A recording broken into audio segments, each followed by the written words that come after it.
नमस्कार. सिटी न्यूजच्या बातमीपत्रात प्रेक्षकांचं मनपूर्वक स्वागत. सुरुवातीला एक नजर टाकूया गुन्हेगार क्षेत्रातील घडामोडींवर. नांदेड जिल्ह्यात पुन्हा एकदा 2 गटांमध्ये वाद झाल्याची घटना समोर आली आहे. हिमायतनगर येथे पैशांच्या व्यवहारातून निर्माण झालेल्या वादामुळे काही जण जखमी झाले असून पोलिसांनी तपास सुरू केला आहे. नांदेड जिल्ह्यातील हिमायतनगर येथे ही घटना घडली आहे.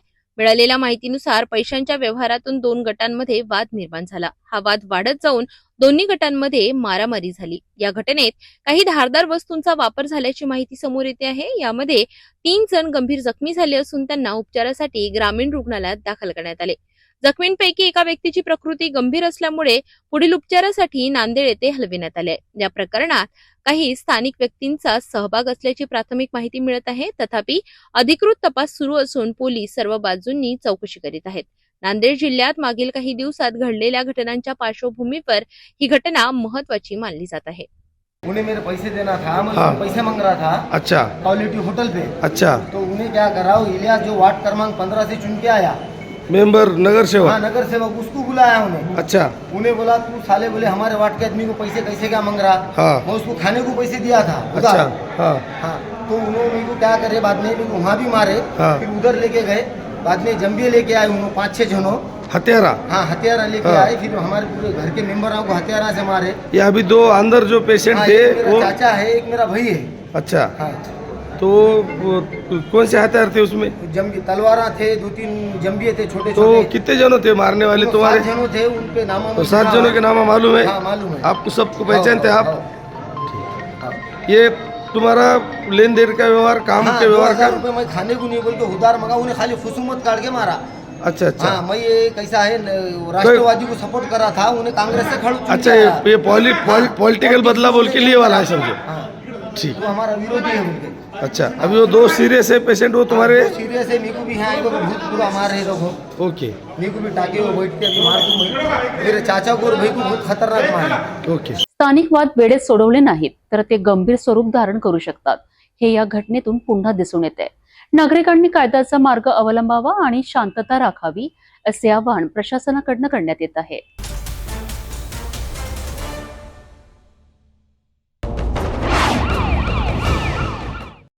नागपूरच्या सर्वात गजबजलेल्या गणेशपेठ बसस्थानकावर चोरट्यांचा सुळसुळाट वाढला असून एका प्रवाशाचा महागडा आयफोन चोरट्याने लंपास केल्याची धक्कादायक घटना समोर आली आहे. गर्दीचा फायदा घेत चोरट्याने ही हात सफाई केली असून ही संपूर्ण घटना सीसीटीव्ही कॅमेऱ्यात कैद झाली आहे. पाहुयात सविस्तर बातमी. नागपूरच्या मध्यवर्ती गणेशपेठ बस स्थानक, जिथे दररोज हजारो प्रवाशांची वर्दळ असते, याच वर्दळीचा फायदा घेऊन एका अज्ञाताने आपला हात साफ केला. मिळालेल्या माहितीनुसार एक प्रवासी रामटेककडे जाणाऱ्या बसमध्ये चढत असताना ही चोरीची घटना घडली. सीसीटीव्ही फुटेजमध्ये स्पष्टपणे दिसत आहे की संशयित आरोपी आधी परिसरात घुटमळत होता. प्रवाशांची बसमध्ये चढण्यासाठीची गडबड सुरू होताच त्याने अत्यंत चालाकीने प्रवाशाच्या खिशातून महागडा आयफोन बाहेर काढला आणि कुणालाही संशय येऊ न देता तिथून पळ काढला. मोबाईलची किंमत मोठी असल्याने या चोरीला गांभीर्याने घेतले जात आहे. पीडित प्रवाशाने गणेशपेठ पोलीस ठाण्यात धाव घेऊन तक्रार नोंदवली आहे. पोलिसांनी सीसीटीव्ही फुटेजच्या आधारे आरोपीचा शोध सुरू केलाय. मात्र या घटनेने बस स्थानकावरील सुरक्षिततेचा प्रश्न पुन्हा एकदा ऐरणीवर आलाय. कल मैं पुणे से रिटर्न आ रहा था, तो उसके बाद मुझे रामटेक वापस आना था, तो मैं गणेशपेठ बस स्टैंड पे गया। वहाँ से रामटेक की बस पकड़ रहा था, तो मेरे हाथ में ट्रॉली बैग्स और बैग्स है, तो और वहाँ पे भीड़ भी थी बस में चढ़ते समय। तो मैंने मेरा फ़ोन मेरे राइट साइड के पॉकेट में डाला और जैसे ही मैं बस में चढ़ने गया तो मुझे पता चला कि मेरा फ़ोन जेब में से चला गया है। और मैं ऊपर चढ़ा, पीछे और भीड़ थी, तो मैं नीचे उतर नहीं पाया। फिर जैसे ही मैं नीचे उतर के देखा तो मेरा फ़ोन जेब में से जा चुका। नीचे उतर के देखा तो वो बंदा भी जा चुका था और मेरा फ़ोन भी नहीं था मेरी जेब में। उसके बाद हमने पुलिस में कंप्लेंट किए। पुलिस ने हमें वहाँ की सीसीटीवी फुटेज निकाल के दिए, जिसमें वो फ़ोन चोरी करते हुए भी दिखा है। ब्लैक शर्ट पहन के एक लड़का, जिसने हुडी पहना था, जिसकी कैप भी थी, और उसकी हमें फ़ोटो भी मिली है। उसके बाद हमने वो फुटेज और फोटोज़ दोनों पुलिस को दिए हैं। अब वो लड़का अब हमें ढूंढना है. या घटनेमुळे प्रवाशांमध्ये भीतीचे वातावरण आहे. पोलिसांनी आरोपीला लवकरच अटक करण्याचा विश्वास व्यक्त केला असला तरी प्रवाशांनी गर्दीच्या ठिकाणी आपल्या मौल्यवान वस्तूंची काळजी घ्यावी असे आवाहन प्रशासनाकडून करण्यात येत आहे.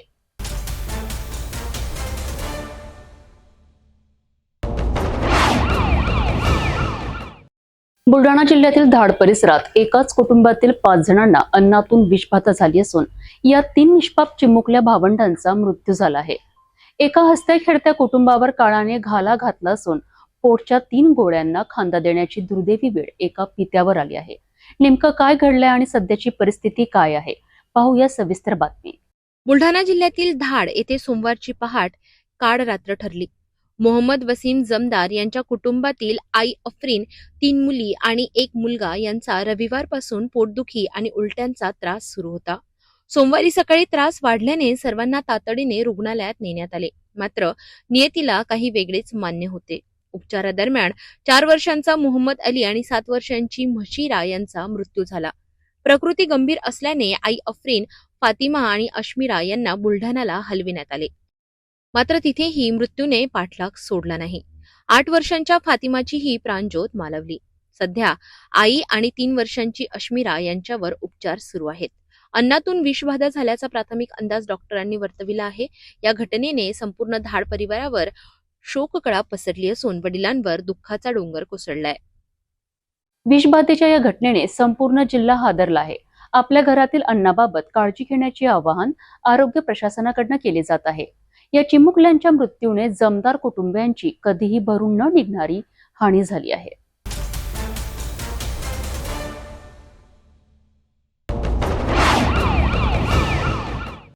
नांदेड जिल्ह्यातील उमरी तालुक्यातील कावलकुडा येथे एका धार्मिक कार्यक्रमात महाप्रसादाचे सेवन केल्याने तब्बल 150 भाविकांना विषबाधा झाली आहे.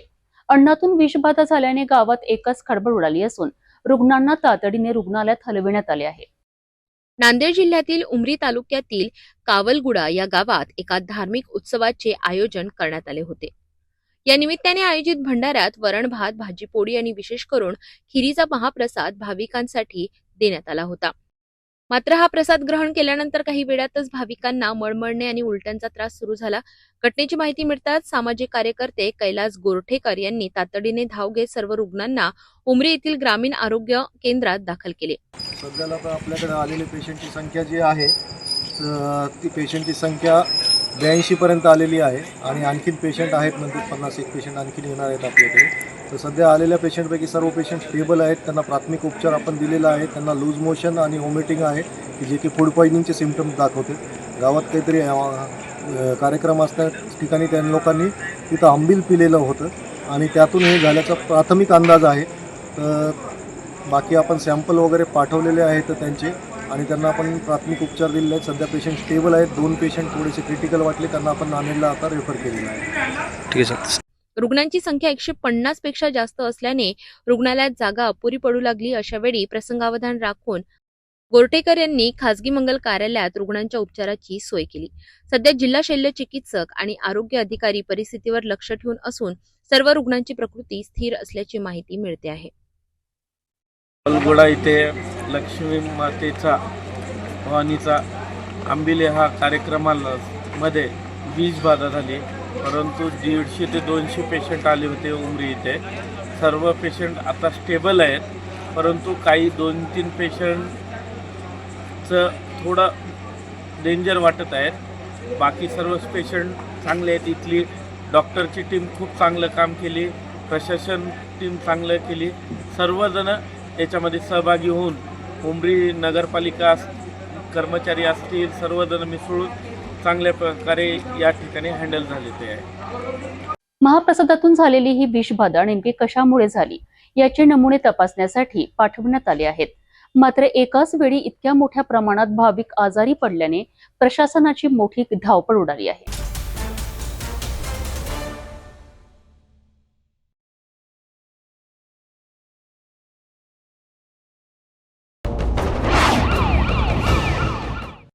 भेटूया एका छोट्याशा विश्रांतीनंतर. शादी और ब्याह की शुरुआत आराधना साड़ी के साथ.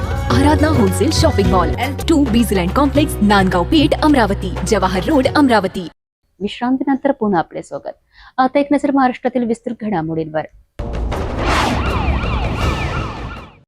नागपूरमधील एका निवासी परिसरात महिलांच्या सुरक्षिततेबाबत प्रश्न निर्माण करणारी घटना समोर आली आहे.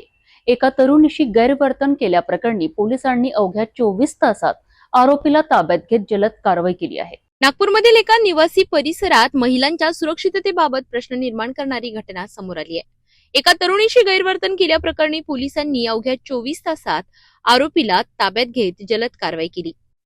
ही घटना नागपूरमधील कडून लेआउट परिसरातील आहे. 18 वर्षीय तरुणी आपल्या कुटुंबासोबत राहत होती. 1 एप्रिल रोजी रात्री शेजारी राहणारा वैभव गणेश ब्रह्मा हा युवक तिच्या घरासमोर आला. सुरुवातीला किरकोळ कारणावरून वाद घालण्यास सुरुवात केली. यानंतर संबंधित व्यक्तीने घरात प्रवेश करून तरुणीशी गैरवर्तन केल्याचा आरोप आहे.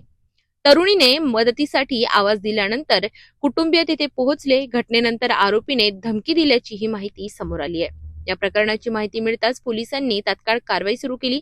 आरोपीला अल्पावधीतच ताब्यात घेण्यात आले. घटनास्थळी पंचनामा आणि पुरावे संकलन करण्यात आले. परिसरातील सीसीटीव्ही तपासण्यात आले आणि साक्षी नोंदविण्यात आल्यात.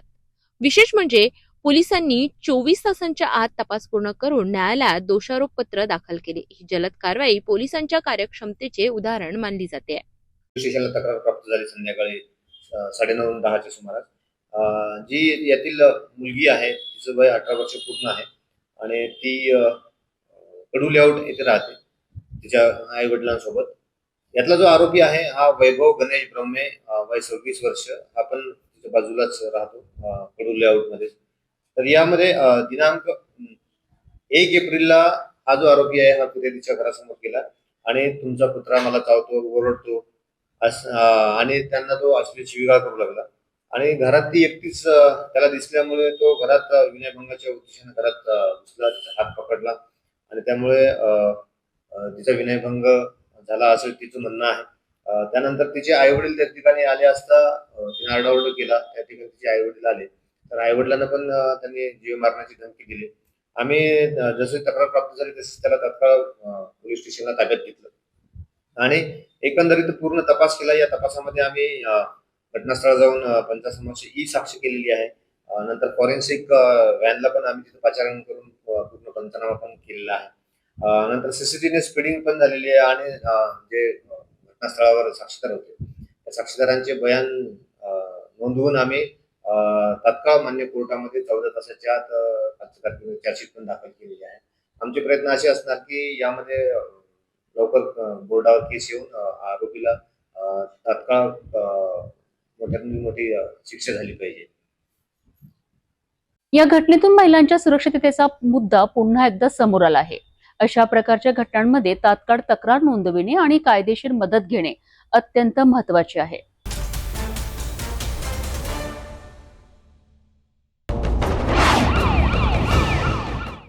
नागपूरच्या सीताबर्डी परिसरात दुकानफोडीच्या मालिकेचा पोलिसांनी उलगडा केला आहे. तांत्रिक तपास आणि सीसीटीव्हीच्या मदतीने आरोपीला अटक करण्यात यश आले आहेत. नागपूर शहरातील सीताबर्डी परिसरात काही दिवसांपूर्वी दुकानफोडीच्या घटना समोर आल्या होत्या. या प्रकरणात फिर्यादी कमलेश मोहनानी यांचे माया मोबाईल शॉपीसह इतर 2 दुकाने लक्ष्य करण्यात आली होती. दुकान बंद केल्यानंतर रात्री अज्ञात व्यक्तींनी शटर उघडून रोख रक्कम आणि काही साहित्य घेतल्याची तक्रार नोंदविण्यात आली होती. या घटनेनंतर सीताबर्डी पोलीस स्टेशन येथे गुन्हा दाखल करून तपास सुरू करण्यात आला. तपासादरम्यान पोलिसांनी स्थानिक सीसीटीव्ही फुटेज तपासले, तांत्रिक विश्लेषण केले, गोपनीय माहितीचा वापर केला आणि या आधारे संशयित व्यक्तीची ओळख पटविण्यात आली. यानंतर पोलिसांनी सुमित सुमन वय वर्ष 19 याला ताब्यात घेतले. तपासात त्याने गुन्ह्याची कबुली दिली असून त्याच्याकडून काही रक्कम जप्त करण्यात आली आहे. या प्रकरणातील आणखी एक संशयित व्यक्तीचा शोध सुरू आहे. ही संपूर्ण कार्यवाही वरिष्ठ अधिकाऱ्यांच्या मार्गदर्शनाखाली करण्यात आली असून पुढील तपास सुरू आहे. आम्ही पोलीस उपनिरीक्षक अनिकेत सोनवणे, पोलीस ठाणे सीताबर्डी, नागपूर शहर, दिनांक 31/3/2026 रोजी पोलीस ठाणे सीताबर्डी येथे फिर्यादी यांनी येऊन फिर्याद दिल्याप्रमाणे सीताबर्डी मेन रोड परिसरातील त्यांचे माया मोबाईल दुकान व आसपासचे दुकानं फोडल्याची त्यांनी फिर्याद दिली. त्यानंतर पोलीस ठाण्याला फिर्याद दाखल झाल्याच्या नंतर आम्ही व आमचे वाहन चोरी प्रतिबंधक पथक सदर आरोपींच्या मार्गावर होते. CCTV फुटेज व टेक्निकल गोष्टींचा वापर करून आम्ही पोलीस उपनिरीक्षक सोनवणे व आमच्यासोबतचे पोलीस हवालदार नंदकिशोर वालदे, पोलीस शिपाई शत्रुघ्न मुंडे, पोलीस शिपाई प्रशांत भोयर, पोलीस शिपाई चेतन शेंडे व पोलीस शिपाई नैनिश यांच्या मदतीने आरोपीस पकडलेले आहे. एक आरोपी सुमित सुमन अटक असून त्याने जप्त केलेला मुद्देमाल जप्त करण्यात आलेला आहे. त्याने त्याच्याकडून चोरी केलेल्या पैशातून घेतलेला मुद्देमाल जप्त करण्यात आलेला आहे. तसेच त्यामधील एक मुलगी विधिसंघर्षीग्रस्त असून तिला तिच्या आईच्या ताब्यात देण्यात येऊन सूचनापत्र देण्यात आलेले आहे. तसेच एक फरार असलेला आरोपी संतोष उर्फ कालू नागदिवे फरार आहे. त्याच्या मार्गावरती पोलीस आहेत. तसेच आम्ही सदरचा तपास हा नागपूर शहराचे कमिशनर माननीय रवींद्र सिंगल साहेब, जॉईंट CP साहेब, DCP झोन 2 साहेब, ACP सीताबर्डी विभाग चे साहेब आणि सीताबर्डी पोलीस स्टेशनचे वरिष्ठ पोलीस निरीक्षक माननीय राजपूत साहेब यांच्या मार्गदर्शनाखाली आम्ही तपास केलेला आहे. या प्रकरणातून व्यावसायिकांनी दुकानांची सुरक्षा अधिक मजबूत ठेवण्याची गरज अधोरेखित होत आहे. तसेच CCTV आणि तांत्रिक तपासामुळे गुन्हे उघडकीस आणण्यात मदत होत असल्याचे पुन्हा स्पष्ट झाले आहे.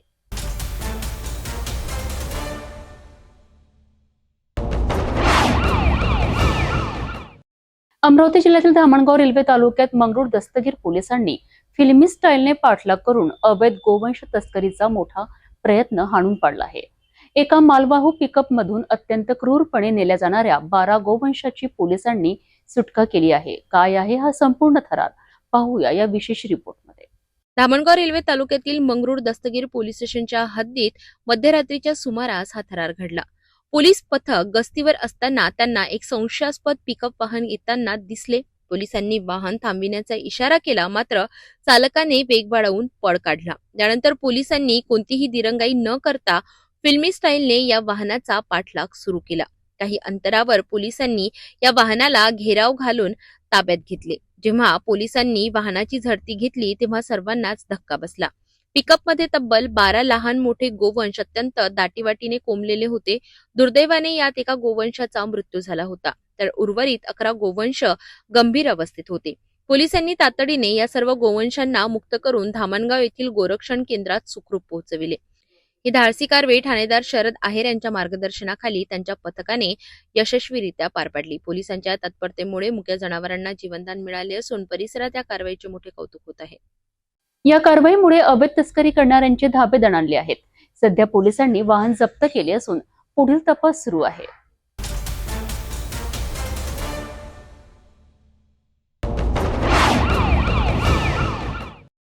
सोशल मीडियावर दिसणाऱ्या जाहिराती किती विश्वासार्ह असतात.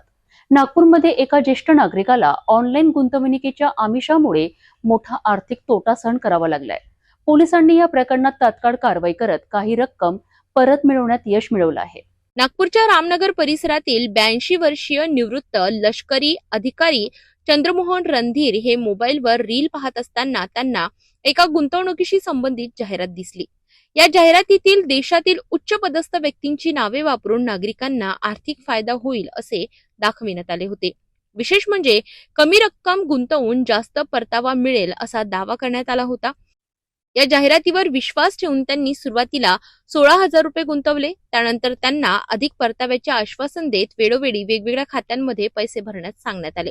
हळूहळू त्यांनी एकूण सुमारे 12 लाख रुपये जमा केले. मात्र जेव्हा त्यांनी पैसे परत मिळविण्याचा प्रयत्न केला तेव्हा विविध कारणे देत त्यांना टाळाटाळ करण्यात आली. यामुळे आपली फसवणूक झाल्याचे लक्षात येताच त्यांनी नागपूर सायबर पोलिसांकडे तक्रार केली. तपासादरम्यान पोलिसांनी तांत्रिक विश्लेषण करून ही रक्कम विविध राज्यातील बँक खात्यांमध्ये वळविण्यात आल्याचे शोधून काढले. पोलिसांनी तात्काळ कारवाई करत संबंधित खाती गोठवून आणि त्यातून सुमारे 6,90,000 रुपये परत मिळविण्यात यश मिळवलं. सध्या उर्वरित रक्कम परत मिळविण्यासाठी आणि संबंधित आरोपींचा शोध घेण्यासाठी तपास सुरू आहे. नागपूर सायबर पोलीस ठाण्याकडे Chandramohan Randhir retire army person 82 वर्षे रामनगर अंबाझरी येथे राहतात. त्यांनी अशी तक्रार दिली की ते एकदा मोबाईलवर रील पाहत असताना त्यांना असं एक रील आले की भारताच्या राष्ट्रपती तसेच भारताच्या वित्तमंत्री निर्मला सीतारामन या भारतीय लोकांचे जीवनमान उंचावून पाहत आहेत. तरी त्यासाठी आपण दररोज किंवा एक हप्त्याला 16,000 रुपये भरा आणि तुमची प्रॉफिट डबल करून घ्या, अशा वगैरे प्रकारे रील बघितल्यानंतर खाली दिलेल्या नंबरवर त्यांनी संपर्क केला असता त्यांना सांगितले की तुम्ही 16,000 रुपये भरा, तुमचं शेअर ट्रेडिंगमध्ये आम्ही पैसे गुंतवू, असे तुम्ही प्रत्येक हप्त्याला 16,000 रुपये भरत जावा. म्हणजे तुमचे पैसे वाढतील आणि मग तुम्हाला जो प्रॉफिट येईल तो डबल प्रॉफिट आम्ही करून देऊ. अशा प्रकारे ती जाहिरात वाचल्यानंतर त्यांनी त्यामध्ये गुंतवणूक करण्यास वेगवेगळ्या अकाउंटमध्ये गुंतवणूक करण्यास त्यांनी प्रारंभ केला.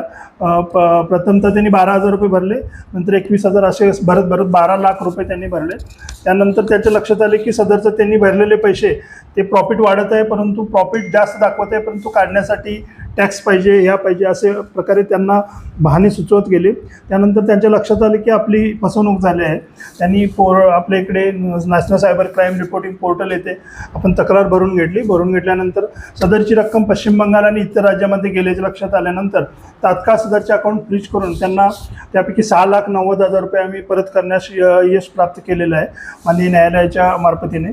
आणि सदरमध्ये गुन्हा नोंद करण्यात आला असून सदरच्या गुन्ह्याचा तपास माननीय पोलीस आयुक्त रवींद्र सिंगल सर यांच्या मार्गदर्शनाखाली, तसेच माननीय जॉईंट CP सर आणि माननीय क्राईम सर आमचे DCP लोहित मतानी सर यांच्या मार्गदर्शनाखाली खाली आम्ही करत असून सदर गुन्ह्यातील ज्या अकाउंटवर पैसे गेले आणि ज्यांनी सदरचे रील त्यांना पाठवले त्याचाही आम्ही तपास करून त्या आरोपींना आपण अटक करून उर्वरित रक्कम त्यांना परत करण्याचे प्रयत्न करत आहोत. मी आपल्या मार्फतीने लोकांना हे आवाहन करून इच्छितो की असे कोणत्याही प्रकारे व्हॉट्सअपवर किंवा यूट्यूबवर व्हिडिओ पाहून आपण शेअर मार्केटमध्ये गुंतवणूक करू नका. ज्या सेबी रजिस्टर संस्था आहेत त्यामध्ये आपण गुंतवणूक करायची असेल तर करून घ्या आणि किंवा बँकामार्फत आपण गुंतवणूक करा, जेणेकरून आपला जे गुंतवणूक आहे ते सेफ राहील. वेगवेगळ्या अकाउंटवर जर पैसे भरायला सांगत असतील तर ती आपली फसवणूक आहे हे लक्षात ठेवून कोणत्याही एकाच अकाउंटवर पैसे भरून ज्या बँकेमार्फत आपण ज्या किंवा सेबी रजिस्टर संस्था आहेत त्यांच्या मार्फतीने गुंतवणूक करून आपलं भविष्य किंवा आणि आपली जी गुंतवणूक आहे ती यशस्वी करा किंवा सुरक्षित ठेवा. तसेच जर आपल्यासोबत असा फ्रॉड झाला तर national cyber crime reporting portal किंवा 1930वर आपण कॉल करा. नागपूरमधील सर्व पोलीस स्टेशनमध्ये सायबर सेल आहे, त्यांच्याकडे आपली तक्रार नोंदवा, जेणेकरून आपल्यासोबत फ्रॉड झाला असेल तो आपल्याला कमी करता येईल किंवा आरोपीला पकडता येईल. धन्यवाद. या घटनेतून एक स्पष्ट संदेश मिळतोय. सोशल मीडियावरील कोणत्याही गुंतवणुकीच्या जाहिरातीवर विश्वास ठेवण्यापूर्वी तिची खात्री करून घ्या. अतिरिक्त नफा मिळवण्याचे आश्वासन हे अनेकदा फसवणुकीचे संकेत असू शकतात. त्यामुळे सतर्क राहा आणि सुरक्षित आर्थिक निर्णय घ्या.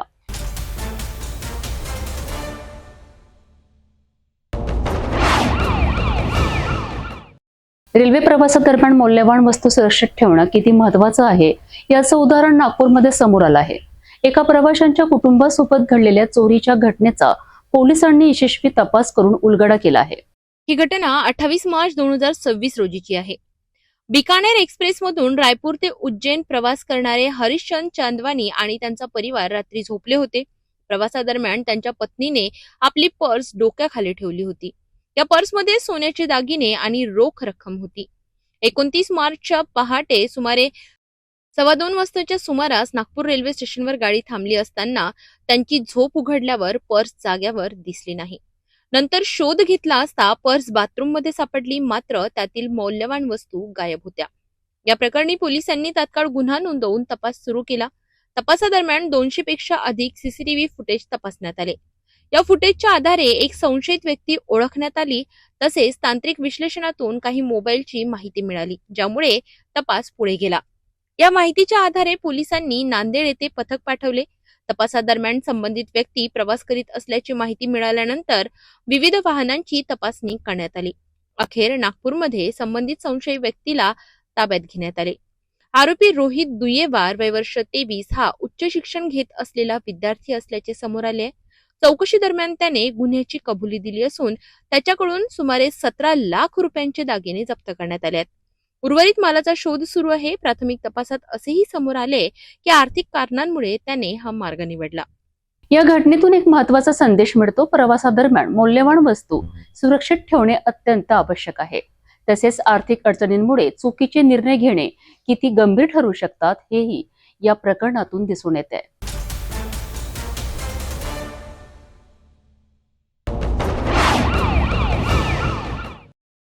नागपूरमधील मोहननगर परिसरात एका वादातून घडलेल्या घटनेत एका व्यक्तीवर हल्ला झाल्याची माहिती समोर आली आहे.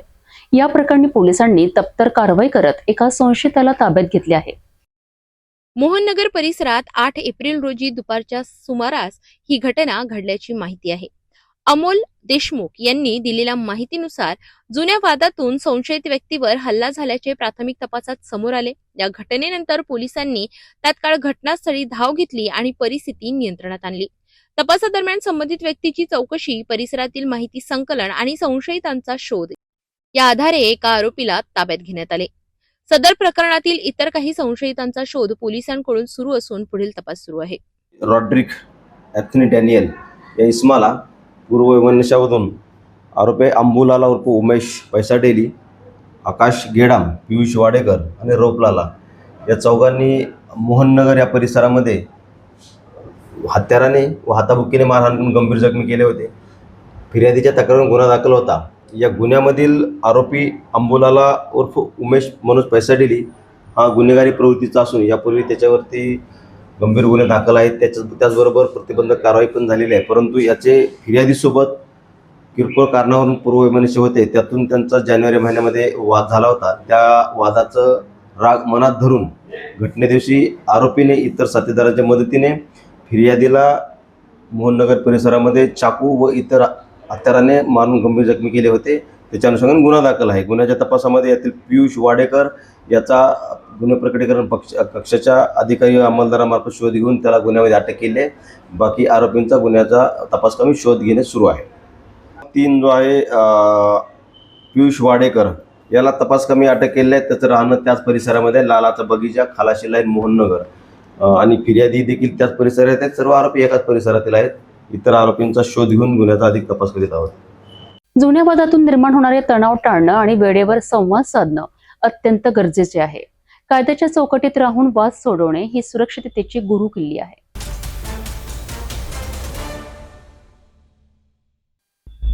लवकरच आम्ही आपल्यापर्यंत पोहोचणार आहोत. जर आपल्या टीव्हीवर सिटी न्यूज चॅनल दिसत नसेल तर आपण आपल्या केबल ऑपरेटर संपर्क करावा. आपण सिटी न्यूज केबलच्या अतिरिक्त YouTube, फेसबुक, इंस्टाग्राम आणि ट्विटरवर बघू शकता. याकरिता सोशल मीडिया अकाउंट सबस्क्राईब करा, फॉलो करा, लाईक करा. YouTube अकाउंट सबस्क्राईब करण्याकरिता सबस्क्राईब बटनाला क्लिक करा आणि बेल आयकॉन दाबायला विसरू नका, कारण सतत समाचार आपल्यापर्यंत पोहोचणार आहेत. तसेच सिटीचे फेसबुक पेज लाईक करा, इंस्टाग्राम आणि ट्विटर हँडल फॉलो करा. आपण व्हॉट्सअपवर सुद्धा सूचना देऊन न्यूज प्राप्त करू शकता. व्हॉट्सअप नंबर स्क्रीनवर येत आहे. हे बातमीपत्र एवढ्यावरच थांबूया. पुन्हा भेटूया नवीन घडामोडींसोबत. आपण बघत राहा फक्त सिटी न्यूज. हर खबर पर पैनी नजर, हर मुद्दे पर सटीक वार, यही है सिटी न्यूज की पहचान. जहाँ सच्चाई की आवाज दबाई जाती है, वहाँ सिटी न्यूज उठाता है सवाल. हर स्क्रीन पर, हर प्लेटफॉर्म पर हमारी मौजूदगी बोलती है. सिटी न्यूज हमेशा सच के साथ.